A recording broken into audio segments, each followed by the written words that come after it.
Vào một đêm trăng tròn phát ra âm khí cực mạnh, có một người đàn bà đang chuyển dạ sinh con. Không may đứa bé chưa đủ tháng nên vừa sinh ra thì đã chết. Không chịu nổi cú sốc này, người mẹ đã phát điên. Kể từ đó đứa trẻ trở thành một âm linh Tikkun, thường hay quấy phá những người dân trong làng, khiến cho ai nấy cũng đều sợ hãi. Đến cả những người tu hành đang ngủ mà Tikkun cũng không tha. Đêm đó có một cô gái quá buồn tẻo nên đành xả bừa tại con hẻm. Thế nhưng nước lại không chịu ra, cô gái ráng nhịn đi về nhà. Thôi má ơi, con vãi ra quận rồi. Mọi người đang chạy xe chỉ có một mình. Tuy nhiên ai cũng nói rằng anh ta đang chở con đi dạo. Làm gì có chứ hả?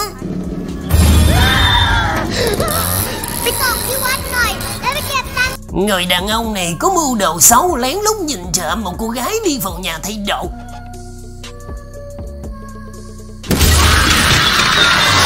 Bốn người này đang nhậu thì bỗng dưng một chiếc dép rơi xuống diễm mồi. Thì ra thủ phạm là vợ của ông chú này. Bà ấy đến đây là muốn đưa ông ta về. Không ngờ giữa đường Tikkun lại xuất hiện trong xe. Lúc này có một anh chàng đang nói chuyện với bạn gái. Đột nhiên Tikkun đứng bên ngoài nghe lén, hoảng sợ cậu thanh niên bỏ chạy. Không may đó lại là đường cấm, má ơi. Lát sau có một người say xỉn vô tình gặp Tikkun, tưởng rằng đây là trẻ con, ông ta bèn dọa nạt. Thế nhưng khi cậu bé quay lại thì bỏ chạy mất cả dép. Sau một đêm kinh hoàng, tất cả người dân trong thôn đều hoang mang, không ai được ngủ yên giấc. Bọn họ quyết định tìm đến sư thầy Can, nhờ ông ấy thu phục linh hồn Tikkun. Sư thầy mới nói rằng nếu như cậu bé không có làm hại ai, vậy thì tại sao chúng ta phải tiêu diệt cậu bé chứ hả? Nghe thấy vậy, dân làng từng người một mới kể lại câu chuyện của họ để chứng minh cho sư thầy rằng Tikkun thật sự đã làm điều ác. Đầu tiên là bóp cọ. Tối hôm đó anh ta uống bia cùng bạn bè, sau đó cả nhóm đi về rồi cùng nhau so tài xả lẩu. Bỗng dưng bóp cọ trông thấy Minet đang trong phòng có một mình. Anh bèn lấy đồ vật cây lên cao để nhìn trộm. Bất ngờ Tikkun thò đầu xuống. Ôi má ơi!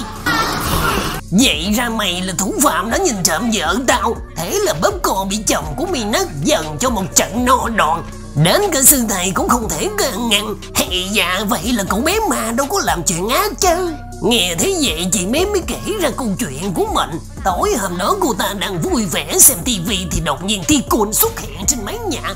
Chị Mém sợ hãi mang theo thức ăn đến một miếng nhỏ ở bên đường để cúng bái, hy vọng Tikkun đừng có quấy phá mình nữa. Ai ngờ vừa quay lưng thì xuất hiện một đám cù hồn, trong này có cả cậu bé ma.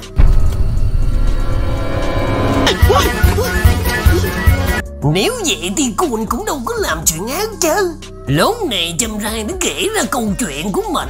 Đêm đó sau khi đọc xong cuốn truyện kinh dị, anh ta mệt mỏi ngủ thiếp đi. Đến khuya bỗng dưng có ai đó thì thầm vào lỗ tai. Đã vậy nó còn thổi hơi thối nữa chứ. Châm Rai tức giận đứng bật dậy. Thằng nào đó ra đây đi, là tôi nè, được không hả? Sư thầy cho rằng đó chỉ là cơn ác mộng thôi mà. Đến lượt Khầm Bậy, câu chuyện của anh thế nào hả?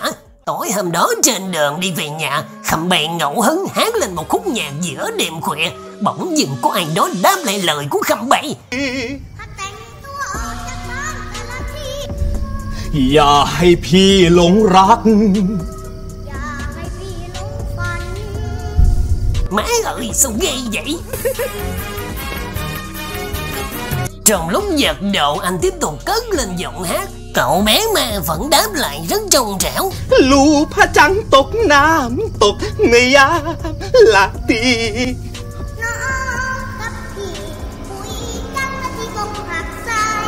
Quảng hồn Khầm Bậy trốn vào trong chăn cùng với vợ. Sư thầy không tin đó là do âm linh quấy phá. Ông ta bảo Khầm Bậy hãy hát lại một lần nữa ngay tại đây. ดำเนิน Đột nhiên có ai đó đáp lại. Má ơi, nổi cả da gà luôn rồi. Thằng nào vậy? Hóa ra là ai cớp. Hay dạ. Người mẹ này mới đi vào kể lại câu chuyện của mình. Đêm mấy con gái cô ta đang cười nói rất vui vẻ. Người mẹ thắc mắc hỏi con gái đang chơi với ai vậy? Là bạn con. Thế nhưng người mẹ lại không nhìn thấy gì cả. Đột nhiên có một dòng nước tiểu bắn ra làm cho người mẹ sửng sốt. Mà lúc này Tikkun đang nằm trong lòng của sư thầy. Tuy nhiên không có ai nhìn thấy cả, cho rằng cô bé bị ảo giác. Sư thầy bảo người mẹ hãy mau đưa con gái về. Đu Rong bèn kể ra câu chuyện của mình. Tối hôm đó cô đang ngồi ăn cơm, đột nhiên Tikkun xuất hiện ngoài cửa sổ. Đến khi Đu Rong quay lại lần nữa thì không thấy cậu bé đâu. Cô gái thấy vậy mang chén qua giếng nước để rửa. Ai ngờ khi kéo cái xô lên thì lại gặp Tikkun. Sư thầy càng nghĩ rằng là tại cậu bé mà đang đói bụng ấy mà, chỉ cần cúng cho cậu ấy thức ăn là được, không có gì đáng sợ ở đây cả. Lúc này mới đến lượt phép Đầu Đinh kể lại câu chuyện của mình. Anh ta và người bạn thân là nhân viên phục vụ trong một quán bia. Đêm đó có một tên đại ca đến đây ra hoàn tán vào đầu anh Phép nhiều lần. Tức giận, Phép Đầu Đinh tiểu vào chai bia mang ra cho đại ca để trả thù. Ai ngờ hắn mời ngược lại anh Phép, bởi vì lúc nãy có hơi nặng tay. Thôi rồi Phép Đầu Đinh ơi.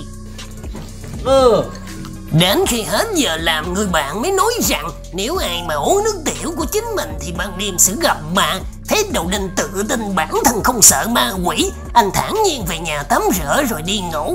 Bỗng dưng Tikkun hiện ra chiêu chào Phép Đầu Đinh.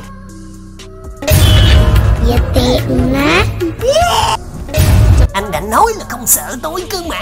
Má ơi, tiêu cả trái chuối luôn rồi. Chuyện là vậy đấy thưa thầy. Giờ thì đến lượt Cùm Phon. Ông ta hành nghề bán thịt lợn. Trước khi chàng nhỏ chúng ra, Cùm Phon đã nốc một ly rượu.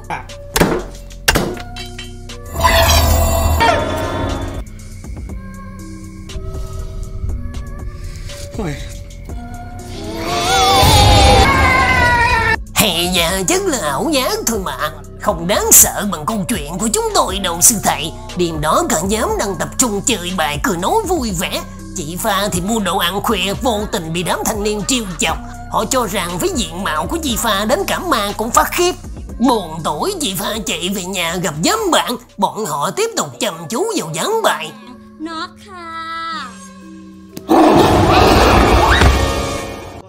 Đúng lúc này nằm chú Lồng khiêng vào một người đang bị thương tên là Khúc Nghênh. Nguyên do anh ta bị thế này cũng là bởi Tikkun mà ra.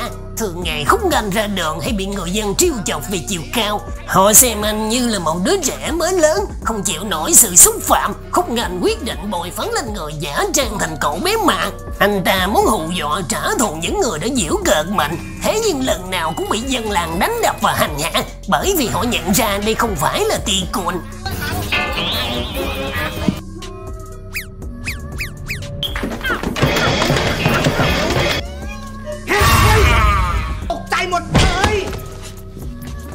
Lúc này có một chị Ba Đệ đi vào chùa làm cho sư thầy ngứa mắt. Mọi người có thể đi bình thường có được không hả?